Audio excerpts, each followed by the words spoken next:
Hello friends, in this video we will learn a ramp signal.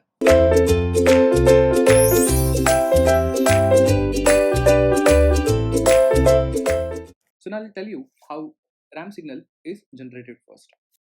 To understand ramp signal, first of all we need to understand a signal that we have already seen during our school days. That is a straight line. As you can see, a straight line. It is plotted with respect to two axes, that is x-axis and y-axis. And this straight line is passing through y-axis at point C. Is that right?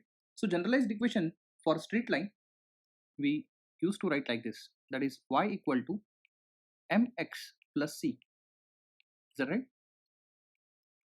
So y means it is y-axis, x means it is x-axis, m is slope of the line, and it is already given that slope of the line is m, and c is what we called as y-intercept. Don't forget, c is called as y-intercept. Y-intercept means from which point, since straight line is cutting y-axis at point c, this is in fact called as c, then that c is called as y-intercept. Now imagine, let's say if the straight line is passing through origin here, if it is passing through origin here, can I say that y-intercept, that is value of c, equal to 0? So in this case, the value of c is equal to 0.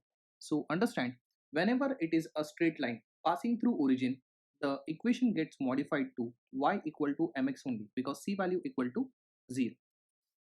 Is that right? So y equal to mx. Now we'll say multiply by u of t. So these are the steps that I'm going to follow. Okay, so in first step, what we did, we wrote equation for generalized straight line. It was y equal to mx plus c. In second case, the value of c is made equal to 0. Ultimately what we have is y equal to mx. Now this characteristic, if I'm trying to multiply with u of t, now on x-axis we supposed to have t and not as x now. Okay, so suppose now if I modified my x-axis to time, my new equation becomes y equal to m times t. Is that right? Now what I have done is just I have modified my x to t. It doesn't matter, right? Now in third step, I want to multiply the characteristic which is present in step number 2 with u of t. You know that what u of t is? U of t is a unit step signal which is equal to 1 only for right hand side. For left hand side it is absolutely 0. So such signal, if you multiply with this straight line, what will happen? The resultant characteristic would be like this.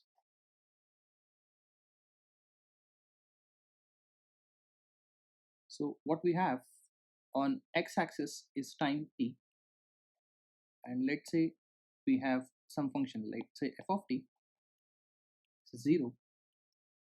Slope is not changed. As you can see, left hand side it is continuously 0. Since characteristic number 2 is, I'm talking about this characteristic, since it is multiplied with u of t, you know that after multiplying any signal with u of t, it becomes right-handed signal. That is a signal which is present only at right hand side. On left hand side you are getting nothing, or you're getting 0 characteristic, right? So now I can write another expression. I can write f of t equal to m times t dot u of t, because I have multiplied the previous characteristic with u of t. Step number 4 says just make m equal to 1. The moment I make m equal to 1, so I can write this as t dot u of t, and understand, when I write t dot u of t, this is what we call as r of t, that is unit ramp signal. So this is called as a unit ramp signal. So what is meant by unit ramp signal? A unit ramp signal is a straight line passing through origin only present to right hand side of the xy axis, having slope value equal to 1. So remember, whenever slope value equal to 1, the respective ramp signal is called as a unit ramp signal. Moral of the story, in case of ramp signal,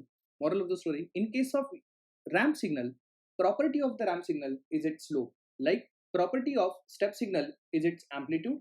Property of impulse signal is the area, and property of the ramp signal is always is in terms of the slope. If the slope is equal to 1, then it is called as a unit ramp signal. Of course, we can have a ramp signal with different slopes, but when it comes to unit ramp signal, it is compulsory that m should be equal to 1. So whenever m equal to 1, it is t dot u of t, and t dot u of t is only r of t, and r of t stands for unit ramp signal. So don't forget this. Now we will see how to deal with this m, that is, how do we calculate slope. So let's say if we have such type of characteristic, then, or for any line, I'll talk about this, you have to take 2 points, 2 random points. Okay, let us assume the first point will have x and y coordinates, so I'll say x1 y1, and let's say the second point is having coordinates, let's say x2 y2. Then the value of slope, which is m, is given by formula y2 minus y1 upon x2 minus x1. See, it is very easy to get a slope of the particular line. So whenever I have this type of line, preferably I would suggest you take one of the point here, because these coordinates are 0, 0 directly. So it is going to reduce your work, right? And take this point over here, let's say x2 and y2. Reason I'm saying x2 y2 because I assume this is x1 y1. So just substitute in this formula and try to get the slope of the line. So this becomes slope of the line formula y2 minus y1 upon x2 minus x1. So this is the one way in which you can calculate the slope. I'll tell you the other way out. So other way is, again, I'm taking similar kind of line here. Just see to it what is the inclination with respect to x-axis. Okay, so I assume this is x-axis and this is y-axis. This is x and this is y-axis. See what is inclination, that is an angle of this line with respect to x-axis compulsory. Let us assume this angle is theta in degrees. Then slope of the line is given by formula m equal to tan of theta. So this is another way to get slope of the line. So if you have an inclination of the given straight line with respect to x-axis, you can use this formula tan of theta in order to get slope of the line. So now let's see what is the slope of horizontal and vertical line. So I have already taken those lines over here. So we will use that second method, that is m equal to tan theta. What is theta? Theta is inclination of the line with respect to x-axis. Now you can use the common sense. If it is a horizontal line, what is the angle made with x-axis? Of course it is 0. So in first case, we have theta equal to 0 degree. In that case, m equal to tan theta, so it is tan of 0 degree, and we know that tan of 0 is 0. So you have to remember this. Slope of horizontal line is always 0. In second case, it is a vertical line, so of course with respect to x-axis, it will always have 90 degree as theta. So in second case, we have theta equal to 90 degree. In that case, let us use formula m equal to tan of theta. In that case, it is tan of 90 degree, and tan of 90 degree is infinity.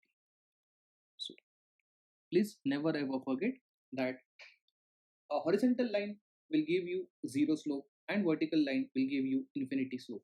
So this is the way we deal with the slope of the line. In case if it is not horizontal or vertical, but it would be somewhere in between, then you can use two formulas which we have discussed in the previous slide. That is, assume two random points, take their coordinates as x1 y1, x2 y2, and just take the ratio of their differences, that is y2 minus y1 upon x2 minus x1 gives you what? Slope. Otherwise, if the inclination of that line with respect to x-axis is known to you, then you can use tan theta formula and you can get the slope. And when it comes to horizontal line and vertical line, you don't have to really calculate, you have to remember this. For horizontal line, slope is always 0. For vertical line, slope is always infinity. Let us see the generalized expression for ramp, that is generalized ramp signal. So remember, generalized ramp signal, it means it is written like this: a dot r of t, where a indicates slope of the line. It means, suppose, let's say I have 5 times r of t. What does that mean? in general, r of t is what we called as unit ramp signal, to which it is now, let's say, multiplied with 5. So slope of the line has become 5. So I can have this kind of line like this. So here, slope of the line is equal to 5. So I'll just give you an idea what is exactly mean by slope equal to 5. Slope equal to 5 means it is change in y upon change in x ratio, because when I say m equal to y2 minus y1 upon x2 minus x1, I can say it is change in y by change in x, that is change in y by change in x. So change in y upon change in x equal to 5. So let's say if your x is changing by 1, then y will change by 5. So this is what we really mean by slope equal to 5. Let's say if x changes by 2, then y changes by 10. Because change in y upon change in x should always give you slope equal to 5. So remember that when they say a times r of t, a always exhibits the slope of the line, nothing else, okay? Suppose we have the slope like this, that is, let's say, minus 2 times r of t. Now what does that mean? It has got a negative slope. So when it has got a negative slope, then as you can see, the line is growing positively when it has got positive slope. When it has got a negative slope, line goes negatively, or line grows negatively because it has got a negative slope. So let us try to draw such line. Remember, it is a line with slope value equal to minus 2.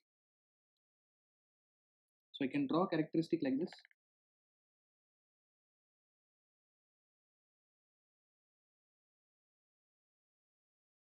As you can see, I have drawn a line with a negative slope here. Now let us understand slope is minus 2 means what it really means. Suppose if x changes by 1, y changes by minus 2, or y changes by 2. Of course, the magnitude is minus 2 here, or amplitude is minus 2 here. When, let's say, x is 2, respective y will be equal to minus 4. In that case, your slope value is what? Minus 2. So I'm sure you have understood what is the significance of slope, what is exactly meant by a positive slope, what is meant by negative slope, what is meant by zero slope, what is meant by infinity slope. Remember, zero slope means horizontal line, infinity slope means vertical line, positive slope means line going positively or line growing positively, negative slope means line growing negatively. So if you understand these basics, then it becomes very easy for you to deal with ramp signals and to solve problems which are based on a ramp signal. And what are problems based on ramp signal? Of course, we are going to see in next few videos. So here, let me just summarize about step signal, ramp signal, and impulse signal. So generalized step signal, we write a of u of t, or a times u of t. For impulse, we write a dot del of t, and for ramp, now we write a times, let's say, r of t. What you want me to answer yourself, that what is the significance of a in every case? Are they same? No, of course they are not same. Here, only similarity is a is coefficient there, okay?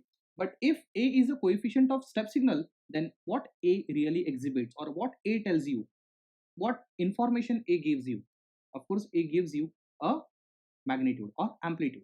So here, what a means amplitude. Let's see, a dot del of t. So what a tells you? A tells you an area of the impulse signal. And when I say a dot r of t, here a tells you slope of the line. The slope of the line can be 0, can be infinity, can be positive, can be negative, etc. Thank you.